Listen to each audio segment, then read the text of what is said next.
with us. Will you go ahead and introduce yourself? Yes, my name is Kate Gladstone.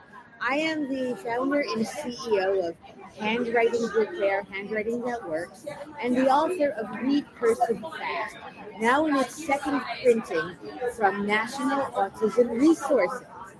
And I'm here today to talk about handwriting from a dyslexic's eye view, because I am one of the very few handwriting consultants out there, maybe the only one, who wasn't even writing legibly, let alone even reading cursive till age 24 when I was in graduate school, because I happened to be, although not known when I was a child, but diagnosed later, dyslexic and dysgraphic, and ADHD and autistic.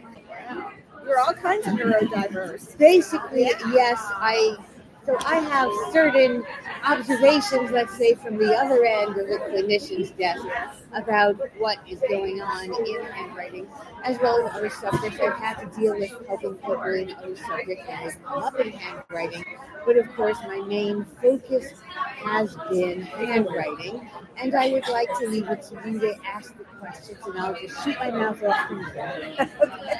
Okay, so what do you do with your handwriting procedures?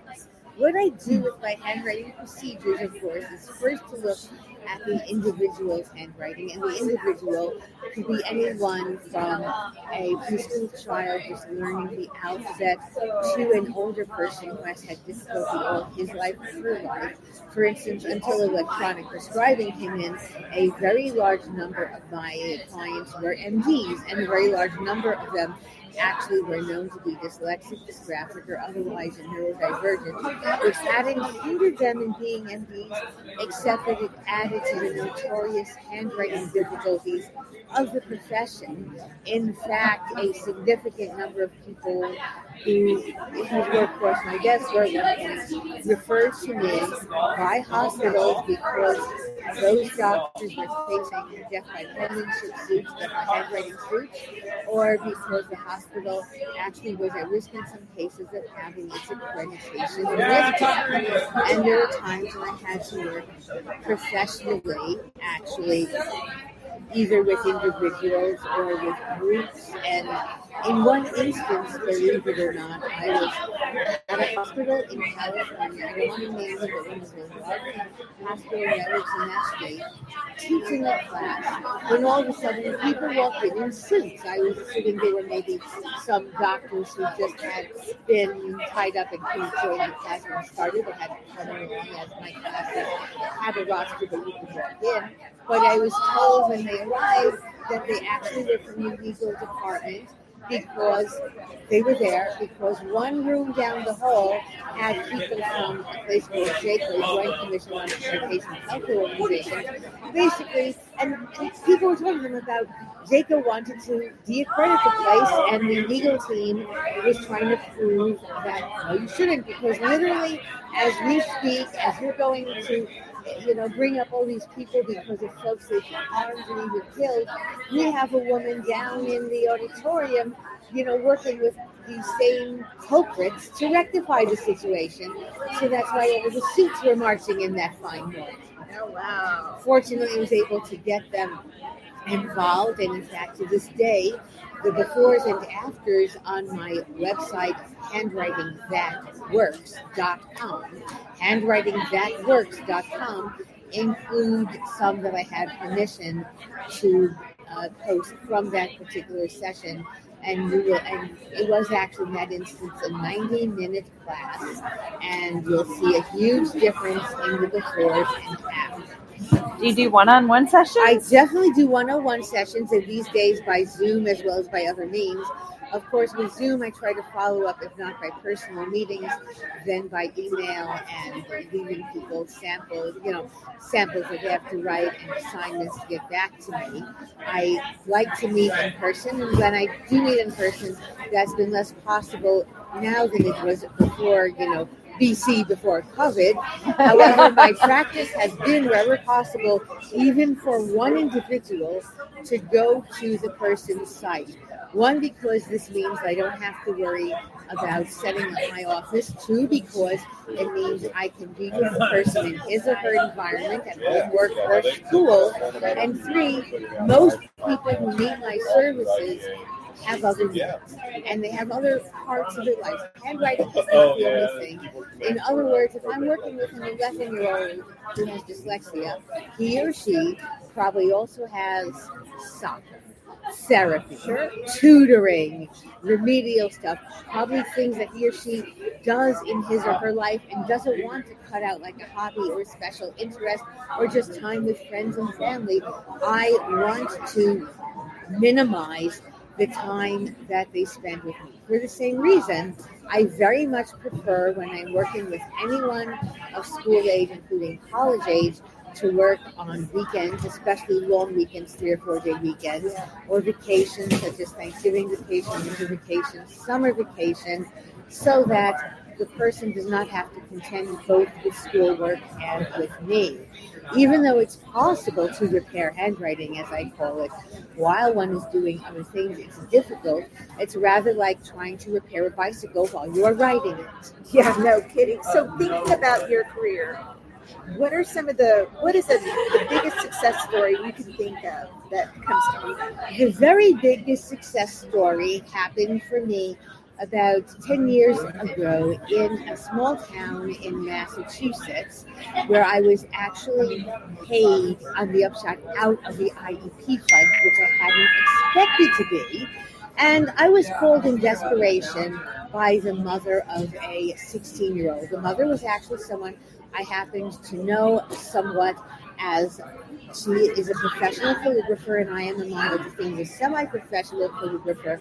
And at the time we were in the same internet group, actually, which was a calligraphy interest group. It's similar to what they have now on Reddit, but Reddit did not exist back then. Yeah. And her daughter had dyslexia and also had some other issues, which I don't want to go into it, other than that they were, a variety of issues unrelated to dyslexia.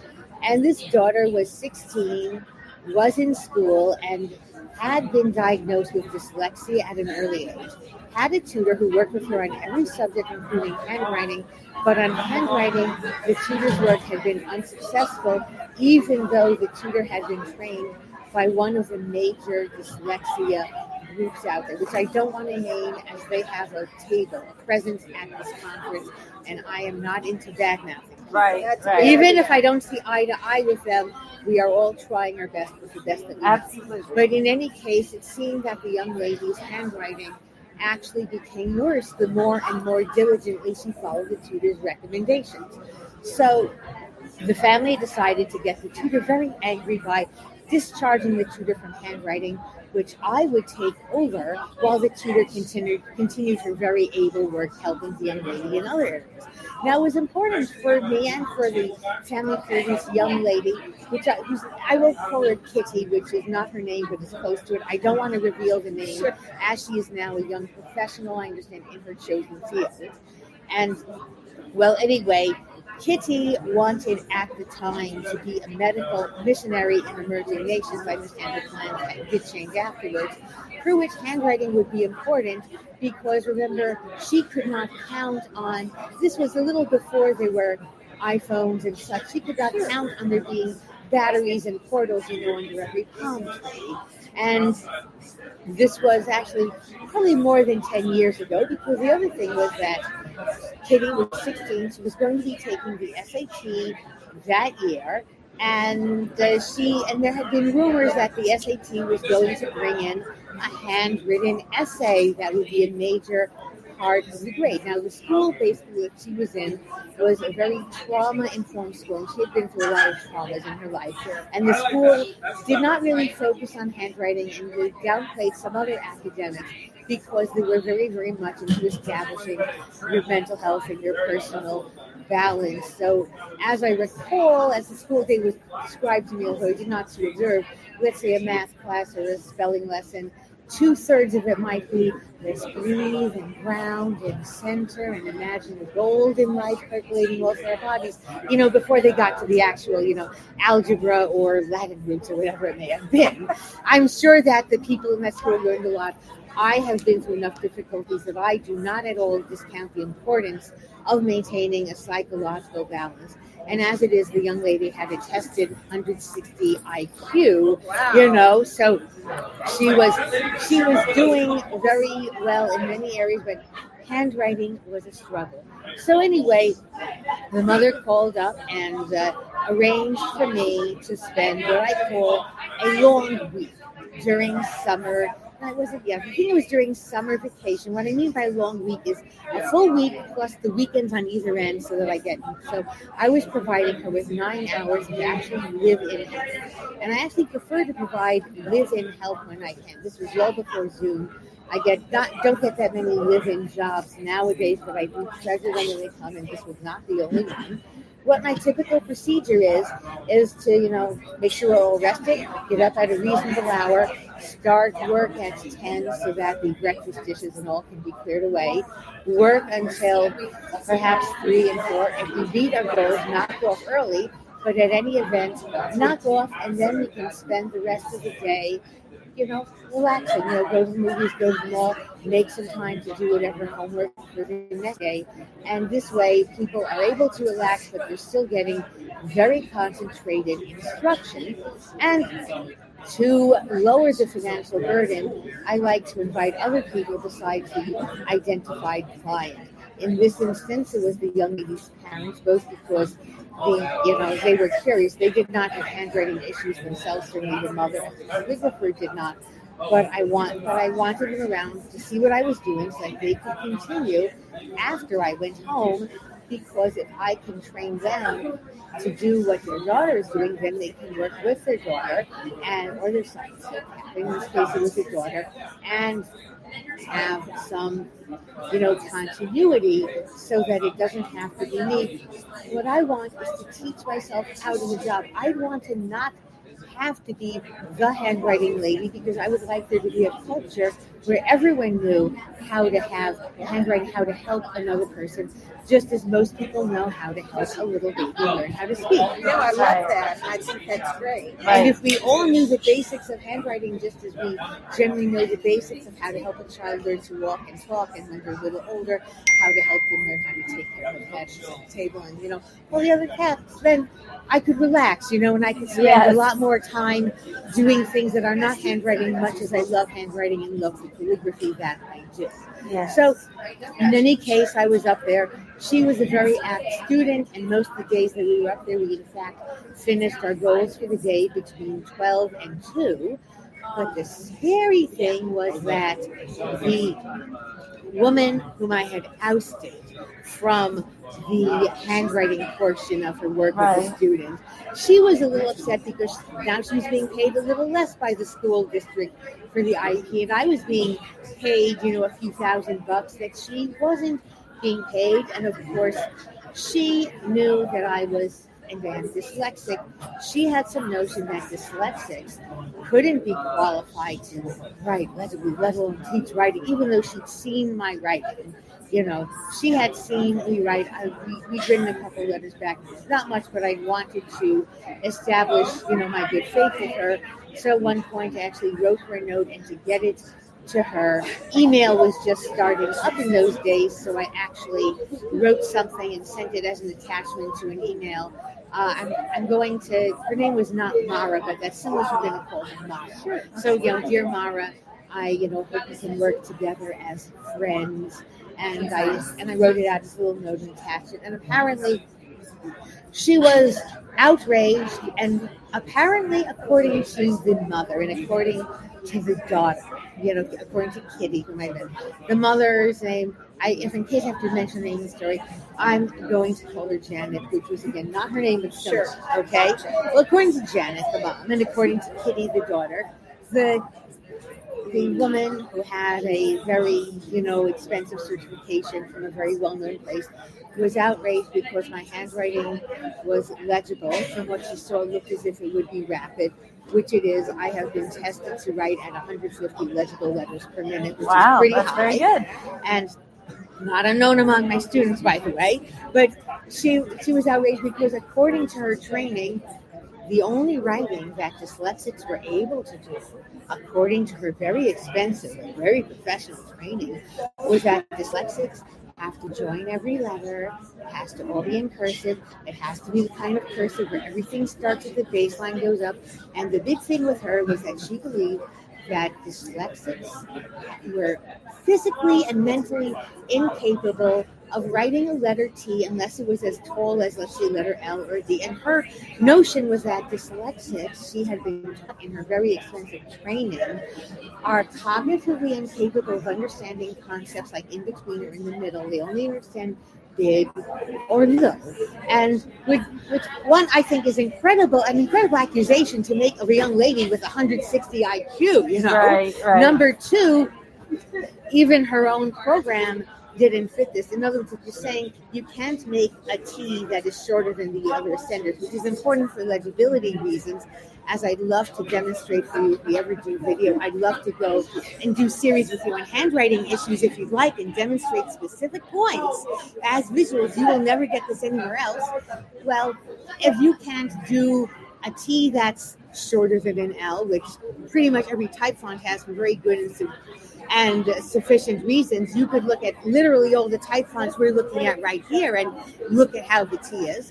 Well, what happens to things like I dots and J dots, which also are at a partial height, and which certainly in her programs they were. Well, I challenged her on this, and at one point, you know, since we were all, you know, going out and enjoying ourselves in the afternoon, at one point, the family not only took me out to dinner, but took Mara, the tutor, out to dinner. And Mara was going on about, oh, you can't possibly be teaching Kitty to go and do that. Oh, she's not mentally capable of doing that. We cannot inflict this on dyslexics. No dyslexic could do it. But Mara, I do it, and I am a dyslexic. Do you want, I could refer you to my doctor. He was still alive at the time the doctor diagnosed me, although now has passed on, as I recall. Well, no, that won't be necessary. I don't want to talk about this. So I said, Mara, can you help me understand? So if dyslexics cannot understand anything that involves between or intermediate or partial in the middle, it only can be extremes, black and white, top and bottom, big and little. Does that mean that when we have a dyslexic and we're telling them a fairy tale, it has to be Goldilocks and the Two Bears? I'd really love to hear your version. Interesting. And she just sort of stared. Yeah. Like, ooh, she had this sort of, frightened fawn in the headlights expression. She hadn't seen that coming. And believe me, I can tell you, Kitty could understand Goldilocks and the Three Bears or any other, literature that she either read or was told. Anyway, you're obviously very passionate. So while I was up there, I didn't even get to the best part. While I was up there, I was told on the way up, Kate, when you come up, you're going to have to talk to the IEP committee to see how to justify what they're going to pay you, because otherwise, the mom was going to have to pay you. So you don't want to have to.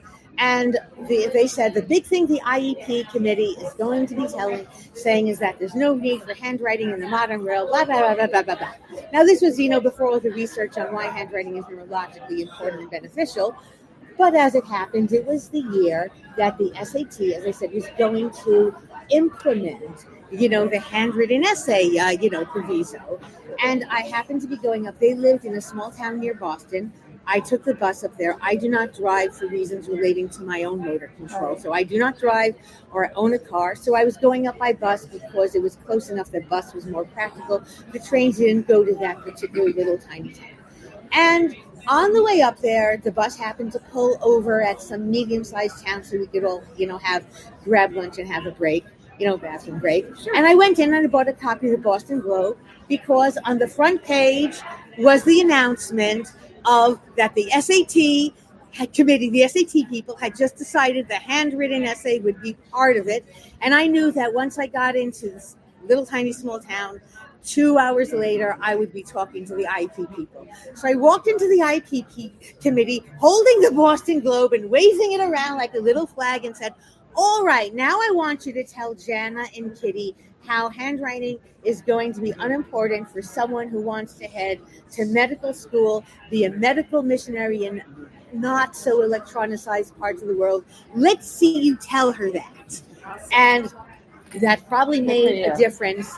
Oh, Okay, whatever good angel runs the Boston Globe was obviously on my side that day. Whoever was the guardian angel of the Boston Globe. Well, if you think that's crazy, the last chapter was the aftermath. After I went home, having fixed the young lady's handwriting, she, as I said, continued to see the dyslexia tutor for other subjects such as math and history and science and whatnot. And she would go every day to her tutor's home and wait in the waiting room. Mara, the tutor, worked out of her home. And she would typically write in her journal. Now that she could write, she enjoyed keeping her journal. And one day as she was writing in her private diary, the tutor came in ready to open up, saw her in the waiting room, looked at her while she was writing away, and as she was writing said to her, "Oh, come now, dear, you can't possibly write as nicely as all that," while the young lady was in the act of writing. Well, guess what? You can imagine just how long the tutor was retained for other subjects after that, which I'm informed was not 1 second. Oh, wow. Wow, that's you did. great story. Yes. My goodness. Amazing You're one. very passionate about what And you do. if you're listening out there, any of you, I didn't use real names, but you know who you are.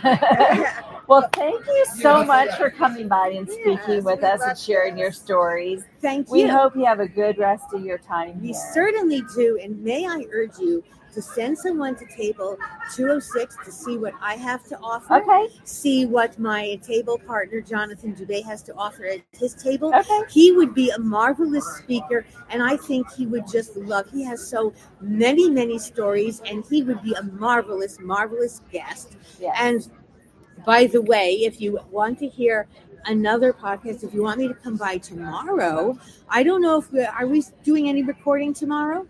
I think so. I'll tell you what, I don't know what your schedule is like, but I could either come by tomorrow or this afternoon and actually tell you about Read Cursive Fast. Or if you don't want me to hog the mic, just come by with the mic and come to my table and record me there if you prefer. I wish we still had our remote control mics, but we It don't. didn't work real Yeah. well. Tell you what, if you Okay. want to take a phone and get an interview by phone, Okay. Yeah. Yes. I'm willing to adopt and adapt. Most people have a phone. Most iPhone mics are decent, and that way you can take photos of me. And if you wanted me to Right. speak specifically on any of the specific handwriting issues I have dealt with, that may not have been great for just this one-off podcast. But I am hoping, as I said, to do many more. Sure. Yes, we will be in touch with you. Thank you so much. very much, and hope everyone enjoys the conference. Yes. All Thank right. you. Bye-bye. Bye, guys. Bye. Thank you so much. Appreciate your time.